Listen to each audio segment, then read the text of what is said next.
Mais aujourd'hui, le mariage est devenu un danger parce qu'on a refusé. La nouvelle génération a dit, les parents ne doivent pas choisir pour nous. Nous-mêmes, nous sommes responsables, nous allons choisir. Et aujourd'hui, le mariage est devenu un danger. Shalom bien-aimé dans le Seigneur Jésus-Christ. Aujourd'hui l'homme de Dieu, pasteur Joël Gloria Cabassel, pasteur de l'Assemblée évangélique Nouvelle Alliance, responsable du campus de ma campagne à Kinshasa, parle du danger de se marier. Est-il bon de se marier? Le mariage marque une étape importante dans la vie du couple. En plus de permettre un engagement éternel, le mariage offre un cadre propice à l'arrivée d'un enfant. Entre stabilité, amour et responsabilité, les deux parties seront plus aptes à accueillir un enfant. Cependant, le mariage peut avoir des implications juridiques importantes, telles que la division des biens, les droits de succession, la prise de décision médicale et la responsabilité financière.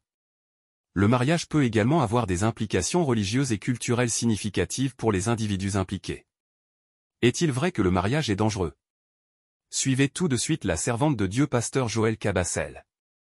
Abonnez-vous, aimez et partagez afin d'apporter l'évangile de Jésus-Christ aux nations. Que la bénédiction de Dieu soit votre partage au nom puissant de Jésus-Christ. Le choix Amen. est un danger. Tout homme intelligent sait que quand on lui dit choisis, on est en train de lui dire mets-toi en danger. Tout homme insensé, vous êtes habitué au choc, n'est-ce pas? Donc tu n'es pas choqué quand je parle. Hein? Tout homme insensé, quand on lui dit choisis, il se précipite. Oui, moi je prends ça. Insensé. Même dans l'église, même dans ta vie, même dans tous les domaines, quand quelqu'un te dit choisis, prends ton temps, parce qu'on te met en danger. Celui qui a choisi avec précipitation en croyant bien faire, il a perdu sa femme, elle est devenue statue de sel, Lot. On lui dit choisis, lui il croit qu'on fait une bonne chose. Lorsqu'un homme d'alliance, c'est une parenthèse, lorsqu'un homme d'alliance te dit choisis, dis à cet homme choisis d'abord. Parce que c'est lui qui a l'alliance. L'autre a eu trop de problèmes, il est allé même coucher avec ses propres filles, même si ce n'était pas volontaire. Mais tous ces problèmes sont venus pourquoi? Parce que cet homme, on l'avait dit choisi et il avait choisi. Lorsque tu vis avec un homme d'alliance, comme le bishop est là, il te dit choisis, fils intelligent, ne choisis pas. Dis papa, choisis d'abord. Je rentre en ce que je disais. Lorsqu'on doit faire un choix dans la vie, on ne t'a pas donné l'opportunité de bien faire ou l'opportunité d'être responsable. On t'a mis en danger. Aujourd'hui, le mariage est un danger parce que toi, tu es libre de choisir ton mari. Tu es libre de choisir ta femme. Est-ce que quelqu'un m'entend? Lorsque Dieu amène la femme auprès d'homme, lui-même, il est le père de la femme, il est le père de l'homme. Lorsque ça barre, c'est Dieu qui vient régler. Quand il a dit à l'homme, pourquoi tu as mangé? Il a dit, c'est la femme que tu m'as donnée. Lui-même a commencé à régler ses problèmes. Il a commencé avec le serpent, il est allé avec l'homme, et puis il est allé avec la femme. Et puis il dit à la femme, non, toi tu vas foutre. Hein. Moi je t'ai amené ici, mais tu vas foutre. Alors, laisse-moi alors dire quelque chose. Il regarde le serpent et il dit, la postérité de la femme t'écrasera la tête. Il récupère la situation. Pourquoi? Parce que c'est lui-même qui avait amené cette femme auprès d'elle. Quand Dieu nous fait le choix pour toi, même quand ça barre de dedans, il récupère la situation. Mais aujourd'hui, le mariage est devenu un danger parce qu'on a refusé. La nouvelle génération a dit, les parents ne doivent pas choisir pour nous. Nous-mêmes, nous sommes responsables, nous allons choisir. Et aujourd'hui, le mariage est devenu un danger. Écoute-moi. Le mariage est l'un des cadres rares qui transmet l'héritage consciemment ou inconsciemment. Même si tu ne décides pas, quand tu es mère, tu as des enfants, tu transmets l'héritage. Et vous êtes d'accord avec moi que le véritable héritage n'est pas matériel. Le véritable héritage, il est d'abord au niveau des valeurs. Et nous ne sommes pas païens ici, ce n'est pas une boîte de nuit, c'est une église. Donc, le véritable héritage, ce sont les valeurs du royaume. Je vois les femmes puissantes en train d'écrire. Pourquoi toi tu es jeune, tu n'écris pas? Hein? Voilà pourquoi ta vie est façon. Quand tu es jeune et tu ne notes pas, l'intelligence demande à ce qu'on note aussi. Et donc, comprenez que c'est dans ce cadre-là que les destinées sont bâties dans le mariage. Le mariage n'est pas d'abord un lieu de plaisir. Non, je veux me marier parce que je n'arrive pas à rester sans faire le sexe. Non. Le mariage est un lieu de fabrication de destinée. Est-ce que quelqu'un m'entend? C'est dans le mariage qu'on communique les valeurs. Et ici, je disais ce matin, on ne parle pas des bonnes moralités. je vous parle des valeurs du royaume. Parce qu'ici, nous sommes enfants de Dieu. La bonne moralité, tu peux le trouver même un païen qui n'a jamais connu Jésus, mais il a une bonne moralité. Oui, il a été bien éduqué. Il sait dire merci, il sait dire pardon, il sait être loyal, il sait ne pas faire du mal aux gens, parce qu'il a eu des parents qui l'ont bien éduqué. La bonne moralité, ce n'est pas ça, les valeurs du royaume. Valeurs du royaume, c'est accompagné de Jésus dedans. Merci pour ton amen. Les héritages majeurs, c'est comme ça que je les appelle. Ce sont là les valeurs du royaume, les héritages majeurs. Laisse à ton enfant la maison, c'est bien. Mais si tu ne lui laisses pas les valeurs du royaume, il va mourir dans cette maison-là. Il va tellement coucher avec les femmes, je choque. C'est bon, non? Il va tellement coucher avec les femmes parce qu'il n'a pas hérité des valeurs du royaume qu'il va attraper le sida. Il va mourir dans la villa-là que tu vas lui laisser. Est-ce que quelqu'un m'entend? Le premier héritage le plus important, ce sont les valeurs du royaume. Mais ça se donne où? Ça se donne dans le foyer, dans la famille, au milieu des personnes mariées. Voilà pourquoi le mariage est un danger. On dirait que tu n'as pas bien entendu. Dis à ton frère, c'est un danger. Dis à quelqu'un dans le mariage, c'est un danger. Selon Luc 15, 11 à 13, on ne va pas lire, écrivez, vous allez lire à la maison le temps.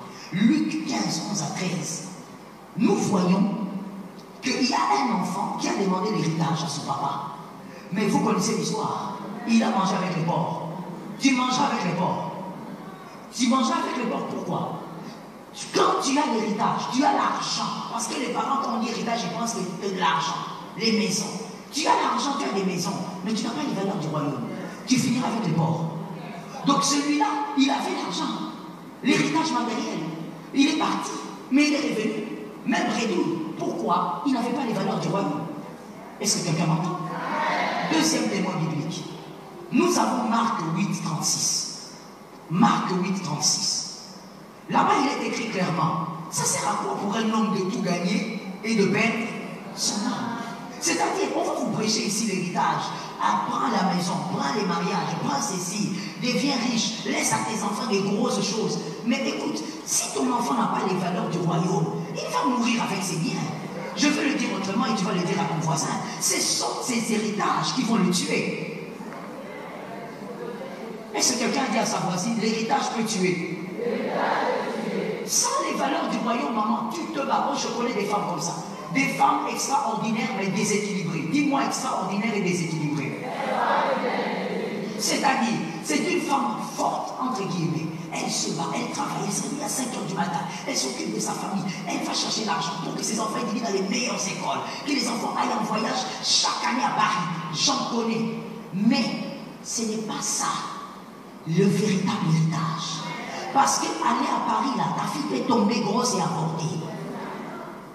S'il n'y a pas le véritable héritage, qui sont les valeurs du royaume? Avant de donner à l'enfant la maison, donne-lui les valeurs du royaume. Voilà pourquoi cette écriture dit, ça sert à quoi de tout avoir et de perdre son âme? Alors mettons-nous d'accord, s'il vous plaît, avant même d'arriver au soir, mettons-nous d'accord que le véritable héritage, ce sont les valeurs du royaume. Ce n'est pas d'abord le matériel. Et je veux maintenant dans l'autre sens. Celui qui a les valeurs du royaume finira par avoir le matériel. Ça tombe sur ta maison. Je voudrais préciser que ici, nous sommes ici pour les familles. Ok? Nous sommes venus pour nos familles. Tel que tu es là, tu représentes toute une famille. Sois sérieux avec ce que tu entends. Nous sommes là pour les familles. C'est une conférence des familles. Si tu n'as pas d'argent, maman, si ton fils, tu meurs par malheur, mais ton fils n'a aucun héritage matériel, mais tu l'as laissé les valeurs du royaume. Dans les valeurs du royaume, il est dit, le précieux trésor de l'homme, c'est son activité. Ça sera un travailleur. Il aura son argent par lui-même. Est-ce que cet amen est entré chez toi? À chaque amen, tu introduis quelque chose dans la famille. Les valeurs du royaume, le fils saura que la paresse est diabolique. Ta fille saura que demander, je ne sais pas moi, 60 000 francs CFA est diabolique. Demander ça auprès d'un homme et en contrepartie du sexe. Ta fille saura que c'est diabolique. Elle a les valeurs du royaume. Elle va bosser, elle va vendre les mandarines, mais elle aura son argent. Les valeurs du royaume, ce n'est pas seulement aller à l'église, non. Les voyants du royaume disent, va à l'église, mais il est écrit, chaque chose a son temps. Après l'église, sort là-bas, va travailler. Un fils qui n'a pas hérité de ses pères, des maisons, de l'or et tout ce que vous voulez, s'il a les valeurs du royaume, cet homme ira loin. Et cet homme, je veux même préciser quelque chose. Même si tu laisseras à tes enfants des biens, organise-toi pour ne pas laisser tout aux enfants. Est-ce que quelqu'un m'entend? Ça veut dire même si tu as beaucoup de biens, quand tu pars, organise-toi dans ton testament que jusqu'à un certain âge, même s'ils sont déjà majeurs, qu'il y ait quelqu'un, un Eliezer. Les lecteurs de la Bible sont là. Je n'ai pas le temps de tout expliquer. Qu'il y ait un Eliezer, celui qui gère d'abord les biens, même si les enfants sont majeurs. Pourquoi le pasteur Joël dit ça? Parce que celui, maman, qui a tout eu gratuitement, perdra tout facilement. Je réponds à la phrase pour celui qui dormait. Celui qui a tout eu gratuitement perdra tout facilement. Il faut que ton fils, même si tu lui laisses des immeubles, que ton fils se batte pour bâtir ses propres immeubles. Qu'il se batte pour bâtir, que ta fille bâtisse elle-même. Ce qu'on a bâti, on préserve. Ce qu'on a souffert pour avoir, on protège. On va le dire à 3 personnes. Ce qu'on a bâti, on préserve. Ce qu'on a souffert pour avoir, on protège. Quelqu'un est d'accord avec moi? Ceux qui vivent dans la réussite, tout en étant dans la mort, ne réussissent pas. Corrigeons ça aussi avant d'évoluer. Oh, comment est-ce que les païens, ils ont beaucoup de choses? Nous les chrétiens, il n'y a pas de vie là-bas. Il est en train de mourir avec ses maisons et avec tout ce que tu le vois avoir. Lorsque Jésus n'est pas dans une réussite, il y a la mort. Tu n'as pas envié la réussite d'un païen, il n'y a que la mort. Je t'interdis d'envier les voitures des païens. Je t'interdis d'envier les maisons des païens.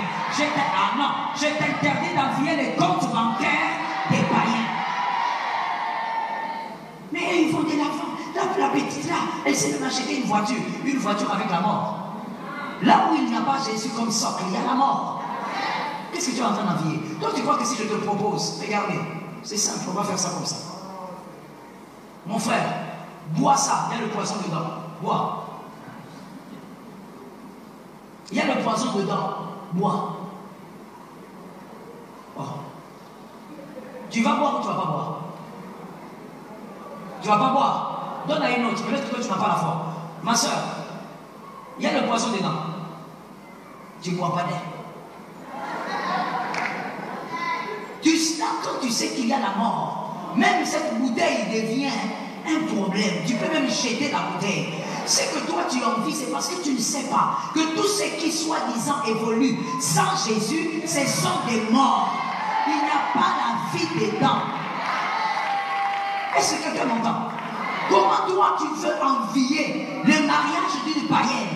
Un mariage sans Jésus, il y a la mort dedans. Quelqu'un m'a dit un bon amen. Nous voyons aujourd'hui les jeunes sœurs. Pourquoi vous allez faire des désordres, coucher par-ci par-là avec les hommes qui ne sont pas les vôtres? Parce que tu envies les jeunes filles de ton âge qui s'achètent des voitures, qui louent des appartements. Une réussite soi-disant sans Jésus, c'est la mort dedans. C'est un poison. Il n'y a rien à envier.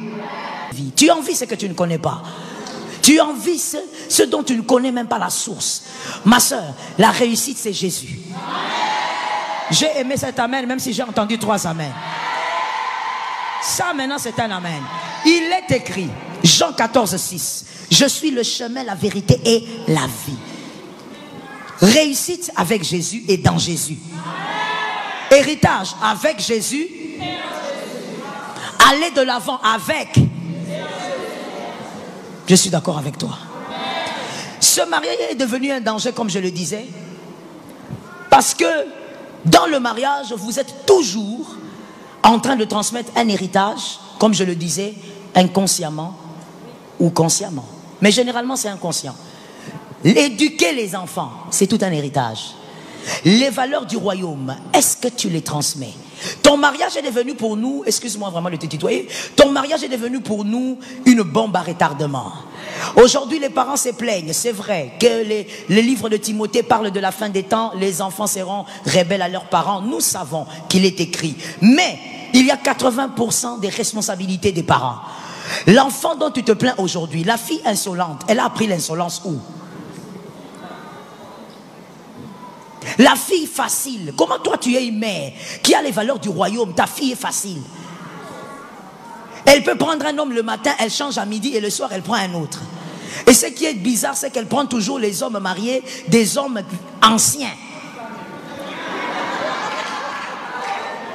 Parce que tu peux être un homme marié mais tu es nouveau. Les hommes anciens, un monsieur de 67 ans, 70 ans, c'est ça que ta fille prend.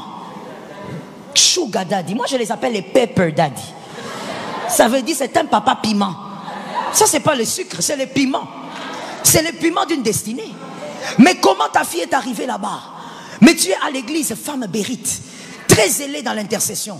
Mais ta fille est comment? Parce que toi tu fais une différence entre ta vie et l'héritage inconscient que tu transmets à tes enfants. Que Jésus nous délivre ce matin. Le mariage n'est pas d'abord un lieu de plaisir. Le mariage est un lieu de bâtissement. C'est là où on bâtit les destinées. Voilà pourquoi, au nom de Jésus célibataire, retrouve le corps d'où tu sors.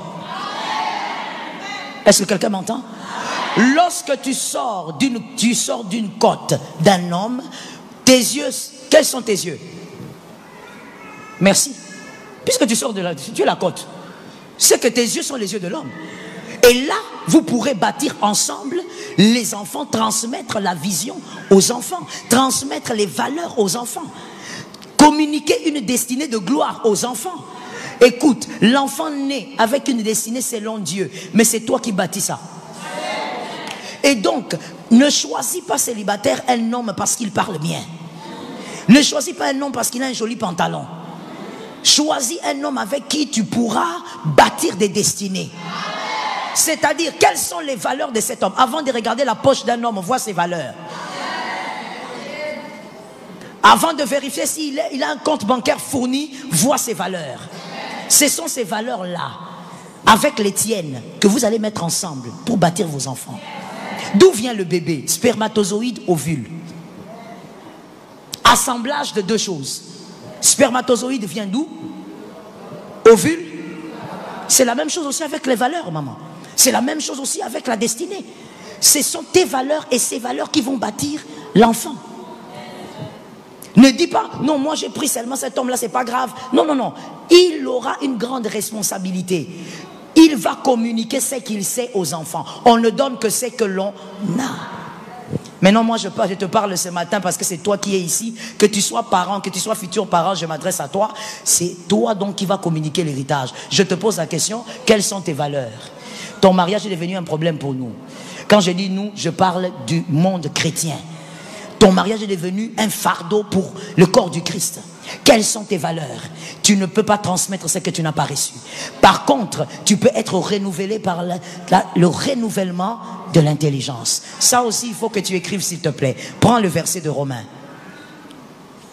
Prends le verset de Romains. Romains 12, 22. Ne vous conformez pas au siècle présent, mais par contre, soyez transformés. Ne te conforme pas. Ne sois pas comme le mondain. Toi, tu vas bâtir des destinées par les valeurs du royaume. Ne ressemble pas aux femmes que tu rencontres partout. Vis avec tout le monde si tu veux, mais ne sois pas comme tout le monde. Je veux placer 2 virgules là-bas. Vis avec tout le monde, virgule. Ne fréquente pas tout le monde, virgule. Ne sois pas comme tout le monde. Est-ce que quelqu'un me capte? Aime tout le monde, mais ne fréquente pas tout le monde. Et ne sois pas comme tout le monde. Ne te conforme pas. Toi, tu as des valeurs du royaume que l'Église t'a communiqué, que les enseignants de la parole t'ont communiqué, que la Bible elle-même, quand tu lis, te communique. Pourquoi tu veux ressembler à telle autre femme? Qui t'a dit que c'est le modèle de la réussite? Ce n'est pas le modèle de la réussite. Ce n'est pas le modèle non plus de l'excellence. Le modèle de l'excellence, c'est Jésus. Pourquoi tu veux ressembler à ces femmes-là? Oh, et vous, les tiktokeuses? J'appelle tiktokeuses aussi ici toutes celles qui aiment TikTok. Non, j'ai suivi sur TikTok. Il y a des astuces là-bas. Si je fais ça, mon mari va rester. Qu'est-ce que tu fais? Tu veux te conformer au siècle présent? On a dit ne te conforme pas. On a commencé d'abord par là. Tu vas, tu prends des clous de girofle, tu prends des cubes magiques. Tu vas là-bas, tu te purges. Tu cherches quoi? Ton corps est bien. Ne te conforme pas au siècle présent. Mon Dieu, une femme sans équilibre, une femme sans, on va dire sans personnalité. Vous avez dit que vous êtes habitué au choc, non? Vous êtes habitué que je vous choque. Une femme sans personnalité, c'est celle-là qui croit que son bien-être dépend des yeux des gens. Qui t'a dit qu'il faut avoir des grosses fesses? Ce sont les hommes. Oui, c'est à leur goût. Comment tu me regardes? Comment tu as dit que tu es habitué au choc, non? Qui t'a dit que tu dois avoir des gros seins? Les hommes. Qui t'a dit que tu dois avoir des bassins généreuses ou généreux? Les hommes. Et finalement, tu commences à faire les choses pour plaire aux hommes. Non, ne plais pas à un homme, plais-toi à toi-même d'abord. Je vais vous dire quelque chose parce que vous êtes habitué que je vous choque, donc je vous choque encore. Vous savez, même quand vous êtes une femme mariée, si vous vous consacrez d'abord, je dis bien d'abord, à plaire d'abord physiquement votre mari, vous allez mourir malade. Vous allez mourir malade. Avant de te battre pour plaire à ton mari, c'est vrai que ce corps-là appartient à ton mari, mais avant de te battre pour ça, que dans ce corps qui veut plaire au mari, que tu te sentes bien. Si tu ne te sens pas bien, tu vas tomber malade. On va te voir à l'église ici, tu ne fais que pleurer. On croit que c'est les larmes de l'adoration alors que tu es blessé, tu es trop blessé. Je te dis pourquoi. Parce qu'en réalité, l'être humain est un éternel insatisfait. Tu le plais aujourd'hui, demain il va réclamer. Il aime les cheveux afro, demain il va demander les tissages. Tu mets le pantalon, il aime, demain il va réclamer le pagne. Tu coupes tes cheveux aujourd'hui, il aime, demain il va dire tresse à l'africaine.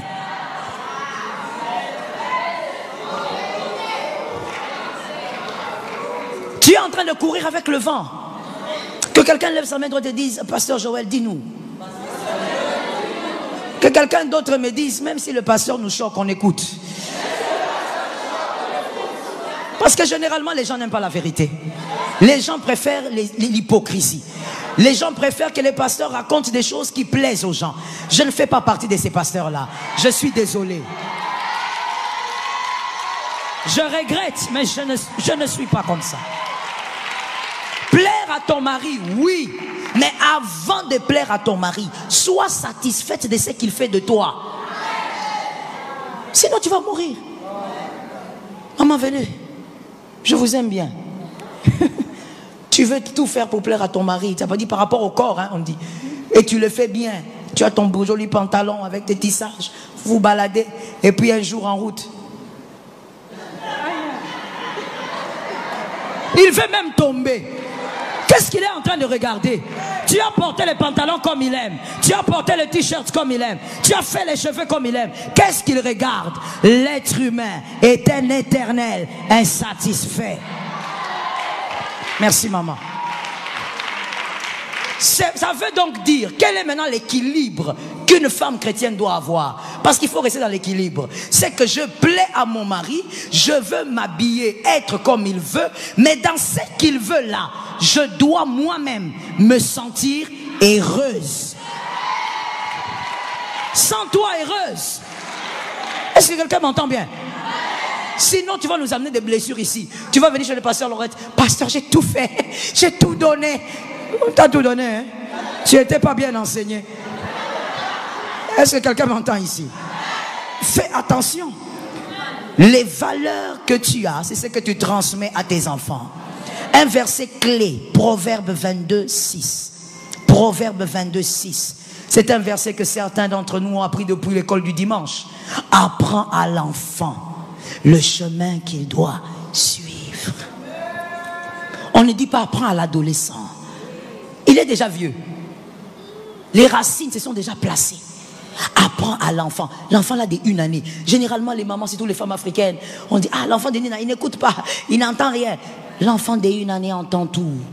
L'enfant d'1 année est en train de capter. Voilà pourquoi la Bible dit apprends à l'enfant. Est-ce que je peux ouvrir une parenthèse? C'est important. En tant que pasteur, je me suis dit, il faut toujours que je dise ça chaque fois que je vais quelque part et que je parle des familles. Madame, lorsque vous entrez dans le bureau du pasteur Laurette, vous voulez parler des problèmes de votre mariage, sortez l'enfant. Souvent, les femmes ne tiennent pas compte de ça. Parce que tu as un enfant de 3 ans, tu commences à parler, tu sais, pasteur, j'ai des problèmes. Sors cet enfant. L'enfant que tu crois qu'il n'écoute pas, il entend. Tu crées la haine dans le cœur de cet enfant par rapport à son père. Sors l'enfant. Je ferme la parenthèse. Les valeurs que tu as, c'est ce que tu transmettras. Maintenant, écoute, madame, mademoiselle, et je vois qu'il y a des messieurs, écoutons-nous. Le diable en Genèse, il était qui? Mais dis-le fort, tu as bien dit. Le serpent. La conférence du matin, là, c'est un dialogue. Il était serpent, n'est-ce pas? En Apocalypse, il est qui? Le dragon. Il n'est plus un serpent. Il a muté. Il est devenu le dragon. Retiens un principe spirituel à enseigner à tes enfants si tu le peux. Tout ce que le diable tient, il amplifie. Si le diable t'a combattu pour ne pas te marier, que tu t'es marié, tu es conscient que tu t'es marié à cause des prières, tu as eu beaucoup de combats. Si tu n'arrives pas à vaincre ça, ta fille va avoir un plus grand combat que ce que toi tu as vécu. Ton fils va avoir le double de ce que tu as vécu. À chaque fois que le diable s'impose dans une famille, il impose aussi l'amplification du mal. Quelqu'un m'a dit, je refuse l'amplification du mal. Voilà pourquoi tu dois faire attention à ce que tu transmets. Est-ce que quelqu'un m'entend? Toi, je m'adresse à toi. Tu es une femme, un homme, et tu es marié ou tu comptes te marier. Mais tu nourris de la haine pour tous ceux qui réussissent. Tu es une personne jalouse. Ce sont ces choses que tu transmettras à tes enfants. Et on les transmet de manière subtile. Hein. L'enfant va venir, il dit, maman, mon ami, il s'est moqué de moi parce que je suis dernier de la classe. C'est vrai? Lui, il pense qu'il est qui? Lui, il croit qu'il est qui? De toutes les manières, il est premier de la classe parce que sa maman. Tu as transmis la haine. Tu as transmis la jalousie. Sois d'abord guéri de ta jalousie. Parce que tu vas transmettre cela. La Bible dit ne vous conformez pas, mais faites quoi? Soyez transformés. Dis cette phrase à une voisine, écoute. Écoute la phrase que tu vas dire. Les saints n'existent pas, mais les transformés existent. Maman, même nous qui vous prêchons, on n'a pas dit qu'on est saint. On n'a pas dit qu'on n'a pas des choses à changer. Tout celui qui est encore dans l'église locale, même si tu es au Japon, en Chine, si tu as une église locale, c'est que tu as des choses à changer. Est-ce que quelqu'un m'entend? Tout celui que Jésus a pris, Jésus t'a poussé vers une église, c'est parce que tu as encore beaucoup de choses à changer. Les saints n'existent pas, c'est Jésus qui est saint. Mais transformés, les hommes transformés, ça existe. Et c'est ce que tu dois être. Parce que toi, tu vas bâtir les destinées. Tu vas communiquer les valeurs. Ne vois-tu pas que la haine là que tu as envers les gens pour rien, ça doit s'arrêter. Tu vas communiquer cette haine aux enfants. Une mère qui se réveille le matin, qui boude pour rien. Moi, je me suis toujours posé la question, on lui a fait quoi la nuit? Qui lui a fait quoi la nuit? Tu dors bien, tu te réveilles, tu commences à bouder tout le monde. Commençons par ton mari. Bonjour. Bonjour. Et puis les Français nous ont aidés. Désolé les Français, je vous aime beaucoup. Les Français nous ont aidés avec leur langue pour normaliser certaines choses anormales. On te pose la question, je ne suis pas d'humeur. Est-ce que tu peux me définir ça? Ça veut dire quoi en fait? Quand on veut aller au fond, ça veut dire quoi? Je ne suis pas d'humeur. Et là quand tu dis ça, tout le monde comprend que ok, il faut la laisser. Elle n'est pas d'humeur. Mais c'est non-sens. Ça ne veut rien dire. Pourquoi tu n'es pas d'humeur? On t'a transmis ça. Tu as vu ta mère être comme ça. Tu as vu ton père être comme ça. Toi aussi tu es comme ça. Tu risques de le communiquer à tes fils. Sois délivré au nom de Jésus. Shalom bien-aimés dans le Seigneur Jésus-Christ. J'espère que vous avez aimé cette vidéo. Abonnez-vous et partagez pour porter l'évangile de Jésus-Christ aux nations, car il y aura plus de joie dans le ciel pour un seul pécheur qui se repent. Merci de faire partie de notre famille Wonderful Jésus-Christ.